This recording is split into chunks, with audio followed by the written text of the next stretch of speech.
Hello, my name is Zainab Sabrine, and today I'll be presenting the healthy work environment for Kaiser Permanente. This presentation is to evaluate the clinical work environment using the American Association of Critical Care Nurses Healthy Work Environment, or HWE, assessment tool to identify 3 areas requiring improvement and propose strategies to address these areas. The goal is to improve a healthier, more collaborative workplace that aligns with AACN's 6 HWE standards, which are skilled communication, true collaboration, effective decision making, appropriate staffing, meaningful recognition, and authentic leadership. According to the AACN, 25% of registered nurses report having appropriate staffing. 76% reported satisfaction with the profession declined in 2022, and 67% of nurses plan to leave their current position in the next 3 years. This highlights the urgency of fostering supportive, collaborative environments to ensure high quality care and job satisfaction. The AACN's HWE assessment tool is a valuable instrument used to assess work environment conditions in alignment with these standards. It provides critical insights for targeted interventions to improve nursing practice and patient outcomes. The AACN developed the Healthy Work Environment Standards in 2005 to address critical challenges in nursing environments that directly affect both staff well-being and patient outcomes. These standards are grounded in evidence-based research that underscores the link between healthy work environments and improved healthcare quality, reduced burnout, and enhanced team performance. 6 essential standards of a healthy work environment include skilled communication, true collaboration, effective decision-making, appropriate staffing, meaningful recognition, and authentic leadership. Studies have shown that organizations adhering to HWE standards experience lower mortality rates and fewer medical errors. There's also reduced burnout, which is an importance of a healthy work environment.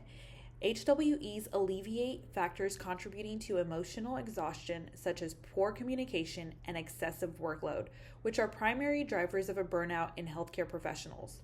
By adopting and sustaining these standards, healthcare organizations can create environments that are not only support nurses in delivering high quality care, but also promote professional growth and workplace harmony.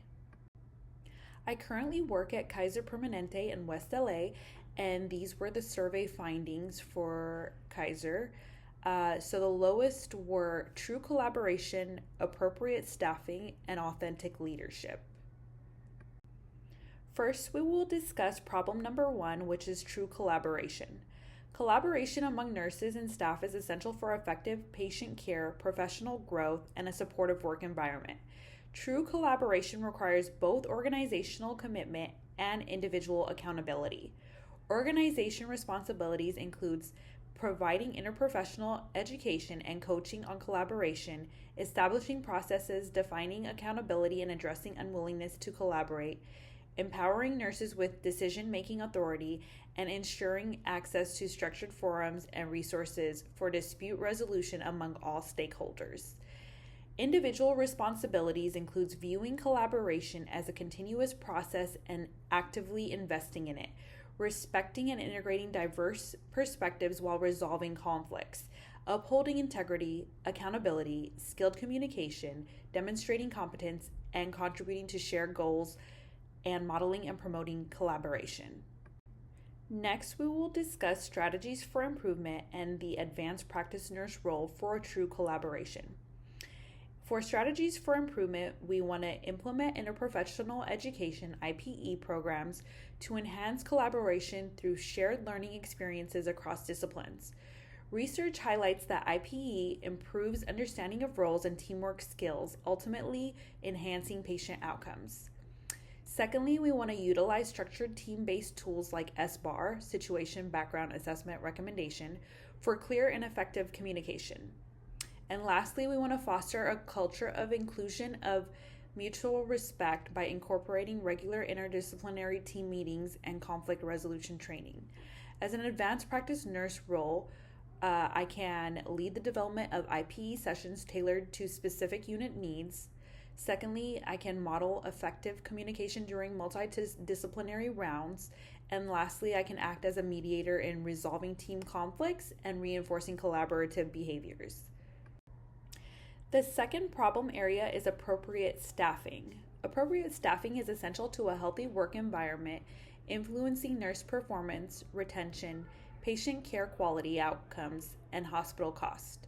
A staffing model must align patient needs with nurse competencies. Key elements includes organizational responsibilities and individual responsibilities. Some of the organizational responsibilities includes developing ethically grounded staffing policies that support high quality care, evaluating staffing decisions, impact on patient and system outcomes, addressing mismatches and implementing contingency plans, utilizing staffing and outcomes data to create effective staffing models, and providing support services and adopting nurse-inclusive technologies to enhance care delivery. Individual responsibilities include actively participating in all phases of staffing process, including planning, evaluating, and pursuing ongoing education to maintain competencies aligned with patient needs. This approach fosters better patient outcomes, supports nurses, and promotes a healthy work environment. Strategies for improvement for appropriate staffing involve advocating for adherence to evidence-based staffing models such as the acuity-based staffing model, which aligns staffing levels with patient needs, leverage technology to predict staffing demands using historical patient data and trends, and lastly, promote flexible staffing solutions like floating pools or cross-training staff to provide coverage during high-demand periods. As an APN, I can collaborate with leadership to analyze patient acuity and staffing metrics, advocate for policy changes supporting minimum staffing ratios, and lastly, lead initiatives for cross-training programs and staff engagement surveys to ensure retention and morale. The third problem discovered at Kaiser was authentic leadership. Effective leadership is critical to fostering a healthy work environment, improving team cohesion, patient care, and professional growth. Authentic leaders set the tone by embodying HWE standards and engaging others in their achievement. Key elements include organizational and individual responsibilities. Organizational responsibilities includes providing education, coaching, and resources to develop leadership skills and communication.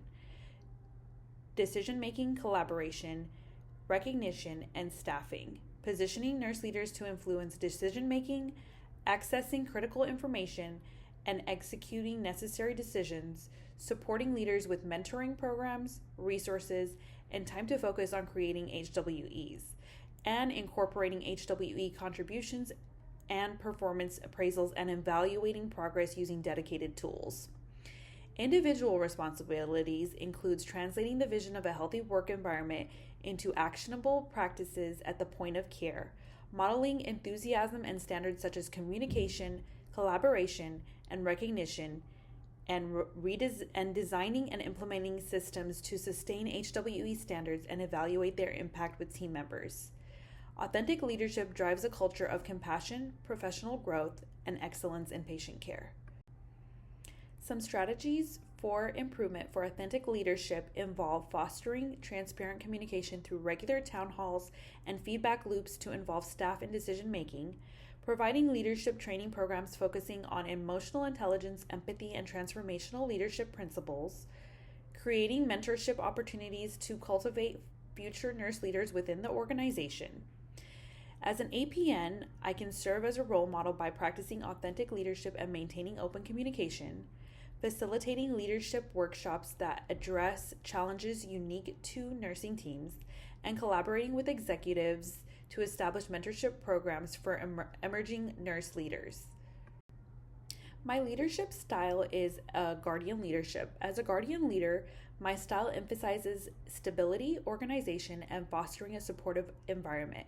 I prioritize clear communication, structured workflows, and the well-being of my team. This approach is especially effective in environments requiring reliability and accountability, such as healthcare settings. I strive to build trust through transparency and active listening, ensuring that all team members feel valued and empowered to contribute to change. Using Guardian leadership to affect change, I can cultivate trust, setting clear goals, and empowering staff. In cultivating trust, I can engage with staff through regular check-ins to develop their concerns and aspirations, fostering a culture of mutual respect.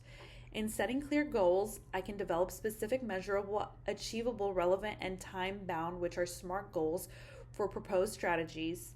And by empowering staff, I can delegate responsibilities and provide the necessary tools for team members to succeed, creating a shared sense of ownership in achieving workplace improvements. Now we will discuss the change implementation. As part of the change management, I would employ Kotter's 8-step change model to guide the change process. This model ensures systematic and effective change management while addressing staff resistance. Step 1 would be to create a sense of urgency. I would highlight the risks of maintaining the status quo and the benefit of the proposed strategies using data to support the case of change. Step 2 would be to build a guiding coalition in assembling a team key of stakeholders, including interdisciplinary leaders and staff, to champion the change. Step 3 would be to develop a vision for change. Step 4 would be to communicate the vision in using multiple channels such as meetings, emails, and posters to consistently communicate the objectives and expected outcomes of the change. Step 5 would be to empower broad-based action, which would be identify and remove obstacles such as outdated policies or resource limitations that might hinder progress. Step 6 would be to generate short-term wins, which would mean celebrating milestones, reduced patient-nurse ratios, improved interdisciplinary collaboration scores to sustain momentum. Step 7 would be to consolidate gains and produce more change, which would mean building on successes and implementing additional improvements and institutionalize new practices. And lastly, step 8 would be to anchor changes in the culture. So that would mean reinforcing new behaviors and practices through recognition, continued training, and policy integration. In this presentation, I highlighted 3 critical challenges in the healthcare workforce, which was true collaboration, appropriate staffing, and authentic leadership. These issues were addressed through evidence-based strategies, enhancing interdisciplinary communication, adopting acuity-based staffing models, and fostering leadership grounded in emotional intelligence and transparency. The role of advanced practice nurses as change agents was emphasized, focusing on their ability to advocate, mentor, and implement systematic improvements.